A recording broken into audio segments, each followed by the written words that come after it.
Hello guys, स्वागत आहे तुमचं माझ्या आणखी एका व्हिडिओमध्ये. आज मी मस्त चालले होते दगडूशेठ गणपतीचं दर्शन करण्यासाठी. सो आत्ता तर मी एकटीच चालले होते, कारण माझी मैत्रीण भेटणार होते. सो मी एकटीच चालले होते आणि पाऊस, एवढा भयंकर पाऊस चालू होता आणि त्यात ही ट्रॅफिक, बापरे. आणि खूप खूप गर्दी होती आणि त्यात पाऊस पण एवढं आणि ट्रॅफिक पण एवढं आणि सिग्नल पण त्याच्यापेक्षा जास्त, असं काय होतं. सो पटापटा रिक्षावाल्याने तर घेत होता पुढं, पण ट्रॅफिकमुळं तो हळूहळू चालला होता. जिथं पाऊण तास लागायचं तिथं 1 तास लागले कंप्लीट. सो गेले मी तर दगडूशेठ वगैरेचं दर्शन केलं आणि मग थोडीफार शॉपिंग केली आणि इकडं तिकडं फिरले. तर चला बघा मी आज काय काय कुठं कुठं गेले. सो व्हिडिओ कंटिन्यू करा आणि चॅनलला सबस्क्राईब केलं नसेल अजून कोणी तर प्लीज जाऊन सबस्क्राईब करायचं आहे पटापट.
मग तिकडं गणपती मंदिराकडं पोचले आणि इकडे आहे ना कंटिन्यू ट्रॅफिक आणि गर्दी असतेच असते.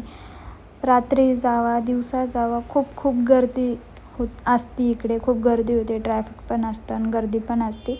सो बाप्पाचं बाहेरूनच दर्शन घेतलं. बघा तुम्हाला दिसतं का स्पष्ट दिसतं. आणि तिथं आहे ना खूप भारी व्ह्यू असतं. येणारे जाणारे प्रत्येक लोक तिथून दर्शन घेत असतात. आणि तिकडे मस्त मस्त कानातले होते. मी आहे ना कानातले बघितले ना अट्रॅक्टिव्हच होते.